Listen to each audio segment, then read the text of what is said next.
Friends, welcome back to your own channel Samriddhi Mithila Kala. Friends, आज जो मैं आपके लिए सब्जेक्ट बनाने जा रही हूँ वो मैंने अभी मेंशन किया था।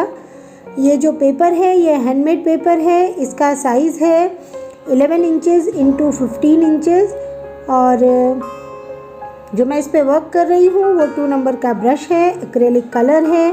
और आज का जो हमारा थीम है वो है कान्हा जी द्वारा गोपियों का चीर चोरी। यहाँ चीर हरण नहीं कहेंगे, चीर हरण और चीर चोरी में अंतर होता है। चीर हरण मतलब ज़बरदस्ती किसी के कपड़े उतरवाना, है ना। और यहाँ चीर चोरी की गई थी, यानी गोपियों ने जो कपड़े अपने उतार के रखे थे वो कान्हा जी द्वारा चुरा लिए गए और उनसे इतनी दूरी पे रख दिया गया कि वो बिना जल से निकले उन कपड़ों को ना ले सके। तो ये जो लीला है कृष्ण जी की, ये बहुत ज़्यादा जो है चर्चित लीला है। कान्हा जी ने अपने जन्म में जितनी भी लीलाएं की थी सबके पीछे कोई कारण हुआ करता था, तो इसके पीछे भी कारण है। अभी जो पोस्चर आप मुझे मतलब बनाते हुए देख रहे हैं वो हम बैठे हुए कान्हा जी बना रहे हैं। बाल कान्हा जो कि बैठे हुए हैं किस पर? कदम के पेड़ की डाल पर। इसीलिए हमने इन्हें थोड़ा इस तरीके का बॉडी पोस्चर दिया है कि इनकी कमर को थोड़ा बेंट रखा है। और जो दोनों हाथ मैंने इनके ऊपर उठाए हुए बनाए हैं, ऑब्वियस सी बात है अगर कान्हा जी हैं तो बांसुरी भी होगी ही। तो हमने इन्हें ऐसा दर्शाया है जैसे नीचे गोपियाँ जो मैं बनाऊंगी वो आप देखेंगे इनसे हाथ जोड़ जोड़ कर इनसे अपने कपड़े मांग रही होंगी और ये एकदम मस्ती में बांसुरी बजा रहे हैं उनकी बातों को अनसुना करते हुए। ये जब पूरा फिगर बन जाएगा तो आपको ये पूरा जो दृश्य अभी मैंने बताया है वो दिखाई देने लगेगा। फ्रेंड्स, कान्हा जी लगभग हमारे पूरे बन गए हैं और अब जो है उनकी डिज़ाइनिंग का वर्क कर रही हूँ मैं, उनके ऑर्नामेंट्स बना रही हूँ। और ऑर्नामेंट्स के बन जाने के बाद हम वो डाल बनाएंगे जिस पे हम इन्हें बैठा हुआ दिखाएंगे। उससे पहले धोती और जो भी हमने इनका आंचल ये सारी चीज़ें बनाई है, इसमें जो भी हमारा लाइन वर्क है ब्लैक का वो मैं कंप्लीट कर ले रही हूँ। और उसके बाद जो है हम लोग पेड़ बनाएंगे जो कि साइड से हम सीधा डाल दिखाएंगे। पेड़ पूरा नहीं बनाते हुए मैंने सीधा बॉर्डर से एक डाल निकाली है, क्योंकि हमारा जो ये पेपर है उस पर इतना बड़ा सीन बनाने के बाद हमें एक्स्ट्रा इतना स्पेस नहीं देना है कि मैं पेड़ बनाऊं, इसीलिए मैंने डाल बनाई है जो बॉर्डर से ही हमें दिखाई दे रही है निकली हुई। पर जब भी हम बॉर्डर से जुड़ी हुई इस प्रकार की कोई डाल बनाते हैं इट मीन्स हम ये दर्शा रहे हैं कि यहाँ पेड़ है ना। ज़रूरी नहीं है कि हर बार हम पेड़ को जड़ से बनाने के बाद ही डालियाँ बना सकते हैं। तो देखिए जैसा मैंने बताया था, मैंने वो डाल बनाई जिस पे हमने कान्हा जी को बैठा हुआ दिखाया है। साथ ही साथ हमने ऊपर भी कुछ डाल बनाई हैं जिस पर कान्हा जी ने गोपियों के कपड़े लटकाए हुए हैं। और जो ये डालियाँ हैं इन्हें हम अच्छे से घना बनाएंगे और फिर इन सारी डालियों के आगे हम कदम का फल और पत्तियां बनाकर इसे पूरी तरीके से घना करके भर देंगे।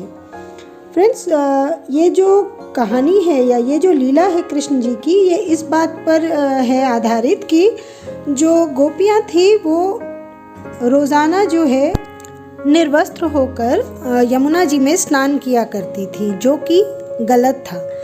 कान्हा जी बस उन्हें ये संदेश देना चाहते थे कि वो जो ये काम कर रही हैं, निर्वस्त्र होकर जो वो स्नान कर रही हैं वो गलत है। और इसीलिए उन्होंने उनके कपड़ों को चुराया ताकि वो उन्हें उनकी गलती का एहसास दिला सके। ऐसी कहानी है कि जब गोपियाँ रोज़ाना की तरह अपने सारे कपड़े उतार कर जल में उतर गईं तो कान्हा जी ने उनके कपड़े उठाए और उसे लेकर वो पेड़ पर जाकर बैठकर बांसुरी बजाने लग गए। जब गोपियों ने उन्हें देखा तो वो शर्माने लगी और पानी से न निकल पाने का जो है कारण उन्होंने ये बताया कि आप यहाँ पर हो तो हम बाहर आके अपने कपड़े कैसे लें, इसीलिए हमारे कपड़े हमें दे दीजिए। तब कान्हा जी ने उन्हें कहा कि जहाँ तक बात शर्माने की है तो आप लोगों ने कपड़े उतारे वो तो आपको तभी आने चाहिए थे निर्वस्त्र होकर जब आप पानी में गए। तो उन्होंने कहा कि तब यहाँ आप नहीं थे। तब कान्हा जी ने उन्हें बताया कि जब हमें ऐसा लगता है कि हमारे चारों ओर कोई नहीं है तभी भी वहाँ बहुत सारी चीज़ें हैं जो होती हैं। जैसे उन्होंने कहा कि आकाश में उड़ते पक्षियों ने आपको निर्वस्त्र देखा, इस पेड़ पर बैठे अलग अलग प्रकार के जानवरों ने, पक्षियों ने आपको निर्वस्त्र देखा। जब आप जल में उतर रही थी तो वरुण रूपी यमुना देवी ने आपको नग्न अवस्था में देखा। जल के जीवों ने भी आपको निर्वस्त्र अवस्था में देखा। तो आप ऐसा नहीं कह सकते कि जब सामने आपको कोई मनुष्य ना दिख रहा हो, इसका मतलब आपको कोई नहीं देख रहा। दूसरी बात है, हमारे पुराणों में बताया गया है कि जो हमारे पितृ होते हैं, जो हमारे पूर्वज होते हैं, वो भी हमारे साथ होते हैं जब हम स्नान कर रहे होते हैं, और हमारे कपड़ों से जो जल गिरता है उसे पीकर वो तृप्त होते हैं। अब मान लीजिए अगर आप बिना कपड़ों के स्नान कर रहे हैं तो फिर कपड़ों से जल गिरने का तो सवाल ही नहीं उठता, और ऐसे में जो आपके पितृ हैं वो कहीं ना कहीं असंतुष्ट रह जाते हैं, दुखी होते हैं। तो यानी आप जिसे एक सामान्य सी बात समझ रहे हैं स्नान को, वो इतना भी सामान्य नहीं है। तब गोपियों ने उनसे क्षमा मांगी और उन्हें इस बात का आश्वासन दिया कि अब वो जीवन पर्यंत कभी ये गलती नहीं करेंगी। चलिए, कहानी सुनाते सुनाते आप देखेंगे कि हमने अपनी जो गोपियां हैं उन्हें बना लिया है, जो कि अपने केशों को अपने शरीर पर फैलाए हुए कान्हा जी से हाथ जोड़ जोड़ कर कह रही हैं कि आप हमारे वस्त्र हमें लौटा दीजिए, आज के बाद ऐसी गलती हम कभी नहीं करेंगे। तो अभी आप देख रहे हैं मुझे कि मैं केवल गोपियाँ बना रही हूँ। जब जो गोपियाँ मुझे बनानी है वो सारी बन जाएंगी, उसके बाद हम इसमें जल बनाएंगे यमुना जी का। और एक और बात मैं आपसे कहना चाहती हूँ, आपने एक चीज़ देखी होगी, नॉर्मली हमने देखा कि जो कान्हा जी हैं वो डाल पर बैठे हैं, तो पहले हमने क्या बनाया, पहले हमने कान्हा जी बनाए, पहले हमने वो नहीं बनाया जिस पे वो बैठे हुए हैं। यानी जब भी हम कोई फिगर बनाते हैं तो जो चीज़ हमें सबसे पहले दिखानी है, जो चीज़ हमें पूरी दिखानी है, उसे हम पहले बनाते हैं, और जो चीज़ हमें उस सब्जेक्ट के बाद दिखानी है उसे हम बाद में बनाते हैं। जैसे इसमें जो गोपी सबसे फ्रंट में है उसे मैंने पहले बनाया, और उनके बाद जिन गोपियों को मुझे बनाना था उसे मैंने बाद में बनाया, क्योंकि वो उनके पीछे होंगी।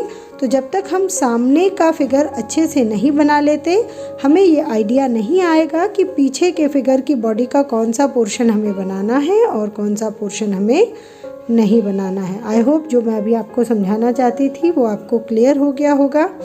अब मैंने फिलिंग स्टार्ट की है। पहले मैं यहाँ पे गोपियों के केशों में कलर कर रही हूँ, और फिर मैं पेड़ में ब्राउन कलर करूँगी, जिसको मैं पूरा फिलिंग करूँगी। मैंने कुछ पार्टीशन के लिए डिज़ाइन दे दिया है पेड़ में।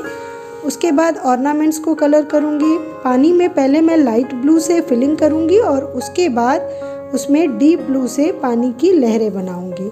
आपकी जानकारी के लिए एक और बात बता दूँ, मैं ये जो आर्ट है इसे कलर पेंटिंग में बना रही हूँ। इट मीन्स ये भरनी में बना रही हूँ। तो इसमें हम गोपियों के स्किन में भी कलर करेंगे, हम कान्हा जी के स्किन में भी कलर करेंगे, पेड़ों में, पत्तियों में, सब में हम भरनी का काम करने वाले हैं। और मैं पूरी उम्मीद कर रही हूँ कि ये भी आपको मेरे बाकी जो मेरे वीडियोस होते हैं, जो मेरे पोस्टर्स होते हैं, जो मेरा थीम होता है, उसकी तरह ये थीम भी आप लोगों को बहुत पसंद आने वाला है। इसे लास्ट तक ज़रूर देखिएगा। अगर आपको ये पसंद आए तो बनाने की कोशिश ज़रूर कीजिएगा, और हमेशा की तरह अपने कमेंट्स के थ्रू मुझे बताइएगा कि आपने इस वीडियो से क्या जाना, क्या सीखा, और इस थीम को समझने और बनाने में आपको इस वीडियो को देखने के बाद कितनी मदद मिली।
फ्रेंड्स, जैसा कि आपको मैंने बताया था कि हम इसमें फिलिंग का वर्क करने वाले हैं, यानी भरनी स्टाइल में हमने इसे बनाया है। तो अब हमारा पेड़, कान्हा जी, जल सब कुछ बन गया था। बैकग्राउंड में मैंने सैप ग्रीन कलर से स्पाइरल पैटर्न बनाया है, जिससे पीछे भी जंगल होने जैसा जो है लुक आ रहा है। अब बॉर्डर में थोड़ा सा पिंक कलर से जो पत्तियां हैं उनमें थिक आउटलाइनिंग करूंगी मैं, और जो हमने मार्जिन रखी थी उसकी मैं ब्लैक से फिलिंग कर दूंगी। ये 2 काम करने के बाद हमारा ये पोस्टर कंप्लीट हो जाएगा। उम्मीद कर रही हूँ कि आपने इसे बहुत एंजॉय किया है, लास्ट तक देखा है। लास्ट तक देखने के लिए आपका बहुत बहुत धन्यवाद। जल्द मिलते हैं एक नए वीडियो के साथ। तब तक स्वस्थ रहें, मस्त रहें और मिथिला पेंटिंग बनाते रहें। धन्यवाद।